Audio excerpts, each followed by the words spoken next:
Hello friends, welcome to my YouTube channel. मैं हूं Divya Sharma. Video को स्टार्ट करते हैं, लेकिन उससे पहले मैं आपको कहना चाहती हूं, जो आप मेरी वीडियोस को इतना लाइक करते हैं, उन्हें इतना पसंद करते हैं, इसके लिए आपको हृदय की गहराइयों से विनम्रतापूर्वक और मुस्कुराहट के साथ धन्यवाद।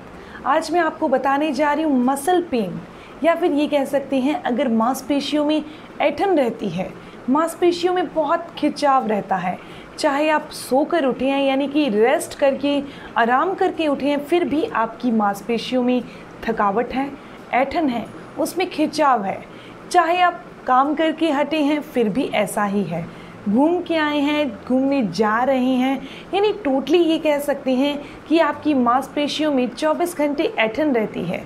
आपका किसी भी काम को करने का मन नहीं करता, क्योंकि आपको मालूम है कि आपकी बॉडी में मसल में पेन हो रहा है, कि आपकी मांसपेशियों में जो ऐंठन आ रही है वो चाहे आपके टांगों में ऐंठन आ रही हो, आपके शोल्डर में आ रही हो, या फिर कंधों में आ रही हो, कह सकते हैं आपके बैक यानी आपके कमर में आ रही हो, इन तीनों एरियाज़ में कहीं भी ऐंठन आ रही है, खिंचाव हो रहा है आपकी मांसपेशियों में, तो उसका इलाज हमने कैसे करना है। लेकिन उससे पहले हमारे लिए ये जान लेना बहुत ज़रूरी है कि हमारी मांसपेशियों में ऐंठन आखिर आती क्यों है।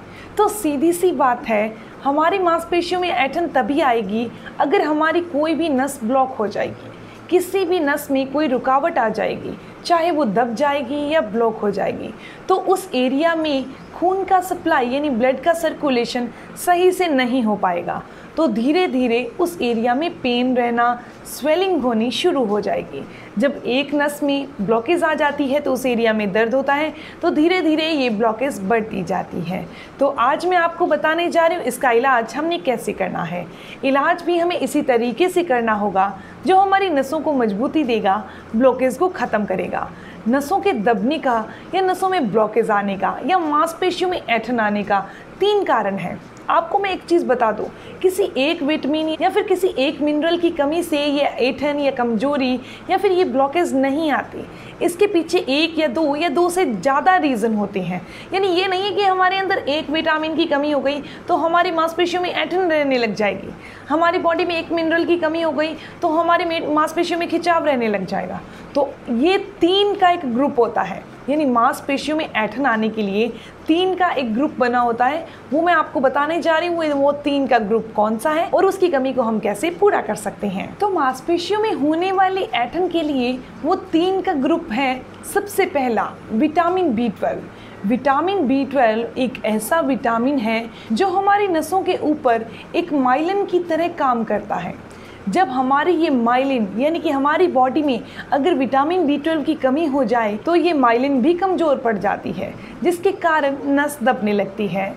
जिस एरिया में नस दबेगी वहाँ ब्लड का सर्कुलेशन ठीक नहीं होगा और मांसपेशियों में दर्द या ऐंठन या सूजन शुरू हो जाएगी। तो सबसे पहली चीज़, आपने अपनी बॉडी में विटामिन B12 को पूरा करना है। दूसरी चीज़ है कैल्शियम।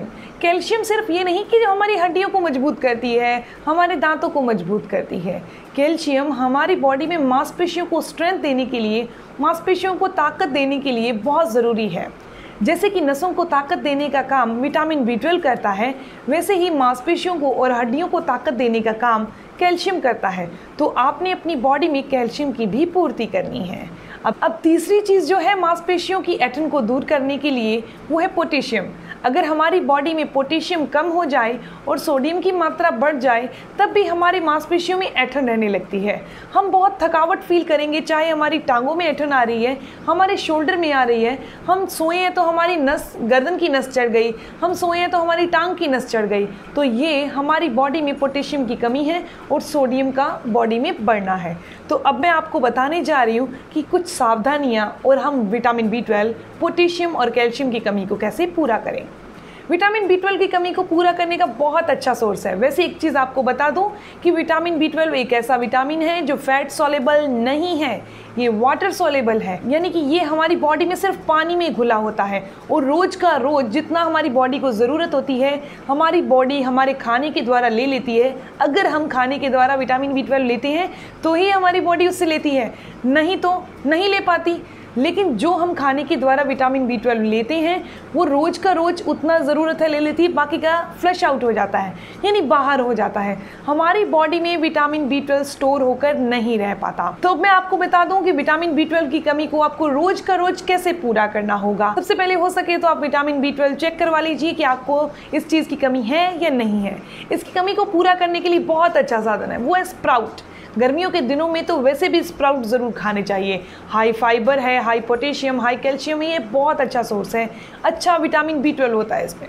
तो आपने रोज़ाना ही स्प्राउट का सेवन करना है। तो मूंग के स्प्राउट बेस्ट हैं इसके लिए, यानी अंकुरित मूंगी का सेवन आप कीजिए। दूसरी चीज़, आप दूध और दूध से बनी चीज़ों का सेवन कीजिए, सोयाबीन का सेवन कीजिए। ये 3 ऐसी चीज़ें हैं जिसमें अच्छी मात्रा में विटामिन B12 होता है, लेकिन आपने विटामिन B12 का सेवन रोज़ का रोज़ करना है क्योंकि ये वाटर सॉल्युबल है, फैट सॉल्युबल नहीं है। वैसे कैल्शियम और पोटेशियम ये फैट सॉल्युबल हैं, ये हमारी बॉडी में स्टोर होकर रहते हैं, जिसे लीवर कहते हैं। लीवर के अंदर ये दोनों चीज़ें और भी बहुत सारे मिनरल जैसे कि विटामिन A ये भी स्टोर होकर रह जाता है, विटामिन C भी स्टोर होकर रहता है। तो अब मैं आपको बताती हूँ कैल्शियम की कमी को हम कैसे पूरा कर सकते हैं। कैल्शियम की कमी को पूरा करने के लिए बहुत अच्छा साधन है, आप दूध और दूध से बनी जितनी भी चीज़ें हैं, यानी दही है, पनीर है, चीज़, इनका सेवन कीजिए। इसके अलावा रागी एक सरसों के दाने की तरह होती है, जिसे इंग्लिश में फिंगर मिल्ट कहा जाता है। ये मार्केट में बहुत आसानी से मिल जाती है। इसे आपने कैसे तैयार करना है कैल्शियम की कमी को पूरा करने के लिए, वैसे इसमें कैल्शियम किसी और चीज़ से 2 से 3 गुना ज़्यादा होता है। तो आपने रागी को रोस्ट कर लेना है, हल्का सा रोस्ट कर लीजिए 5 से 6 मिनट के लिए। इसके बाद आपने इसे ठंडा होने के बाद पाउडर फॉर्म में तैयार कर लेना है।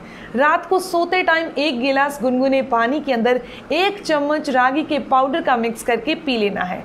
अब कुछ लोगों के मन में ये आएगा क्या हम इसे गर्मियों में ले सकते हैं, तो बहुत आसानी से आप इसका सेवन गर्मियों के दिनों में कर सकते हैं। तो ये कैल्शियम की कमी को बहुत जल्दी आपके अंदर पूरा कर देगा। तीसरी चीज़ है तिल। आप तिल को 1 चम्मच तिल को रात को भिगो दीजिए और सुबह इसका सेवन कर लीजिए। उसका पानी भी साथ में पी लीजिए। तिल चाहे काले हों या सफ़ेद हों, इनकी एबिलिटी, इनकी गुणवत्ता सेम होती है। तो ये थे कैल्शियम की कमी को पूरा करने के लिए। अब मैं आपको बताने जा रही हूँ कि हम पोटेशियम की कमी को पूरा कैसे करें। सबसे पहले तो आपने सोडियम वाली चीज़ें कम खानी है, यानी नमक, ऑयली फूड्स ये कम लेना है। आप जो नमक का यूज़ कर रहे हैं वो सेंधा नमक का यूज़ कीजिए, आयोडीन नमक का यूज़ नहीं कीजिए। पोटेशियम की कमी को पूरा करने के लिए आप तरबूज का सेवन कर सकते हैं, आप केले का सेवन कर सकते हैं, शकरकंद का सेवन कर सकते हैं। इसके अलावा आप चुकंदर खाइए, आप पालक खाइए, नारियल पानी पीजिए, इनमें बहुत अच्छी मात्रा में पोटेशियम होता है। एक चीज़ का ज़रूर ध्यान रखिएगा, पोटेशियम आप ऊपर कर रहे हैं लेकिन सोडियम को कम करना बहुत ज़रूरी है। जब तक सोडियम कम नहीं होगा हमारी बॉडी में फैट नहीं जाएगी, हमारी बॉडी में जितना भी हम पानी पी रहे हैं वो यूरिन के थ्रू बाहर नहीं होगा, हमारी बॉडी में ही स्टोर होकर रह जाएगा। तो ये थी 3 ऐसी चीज़ें, 3 ऐसा ग्रुप, यानी विटामिन B12, कैल्शियम और पोटेशियम, जिसकी कमी अगर हमारी बॉडी में हो जाती है तो मांसपेशियों में ऐंठन रहने लगती है। अब मैं आपको बताने जा रही हूँ कुछ सावधानियाँ जो बहुत ज़रूरी हैं आपके लिए जान लेना। मांसपेशियों में ऐंठन होती है नसों की ब्लॉकेज के कारण, जैसे कि मैं आपको पहले बता चुकी हूँ। तो नसों की ब्लॉकेज को खोलने के लिए बहुत ही आसान तरीका है, वो क्या है, आप अनुलोम विलोम करिए। अनुलोम विलोम को वैसे भी नाड़ी शोधन प्राणायाम कहा जाता है। आप 15 मिनट सुबह और 15 मिनट शाम को अनुलोम विलोम अगर आप करते हैं तो नाड़ी में आने वाली जितने भी रोग हैं वो दूर हो जाएंगे, मांसपेशियों की ऐंठन भी दूर हो जाएगी। इसके अलावा आपने वॉक यानी पैदल ज़रूर चलना है 30 मिनट सुबह और 30 मिनट शाम को। इससे ब्लड का सर्कुलेशन ठीक होता है, मांसपेशियों में जो ऐंठन आ चुकी है वो भी दूर हो जाती है। रात को सोते टाइम आपने अपने पैरों के नीचे तकिया लेकर सोना है। हमारे खून का जो सप्लाई होता है ना पैरों से ऊपर की तरफ जाता है, तो इसीलिए आपने पैरों के नीचे तकिया देकर सोना है ताकि ब्लड का सर्कुलेशन अच्छे से हो सके। इसके अलावा अगर आपका वजन ज़्यादा है तो उसे कम कीजिए। जब तक आप अपने वजन को नहीं घटाएंगे मांसपेशियों में ऐंठन बनी रहेगी, क्योंकि मांसपेशियों में ऐंठन नसों के दबाव के कारण आती है। तो नसों के दबाव को ठीक करने के लिए वजन को घटाना बहुत ज़रूरी है। तो आज इस वीडियो में मैंने आपको बताया मांसपेशियों की ऐंठन को हम कैसे दूर कर सकते हैं और इसके पीछे क्या कारण है और उन कारणों को हम कैसे दूर कर सकते हैं। अगर आपको ये इन्फॉर्मेशन अच्छी लगी तो आप लाइक ज़रूर करिएगा और अपने फ्रेंड्स के साथ ज़रूर शेयर करिएगा। मिलते हैं नेक्स्ट वीडियो में, तब तक के लिए stay healthy, always be happy. Thank you for watching my video. Okay, bye.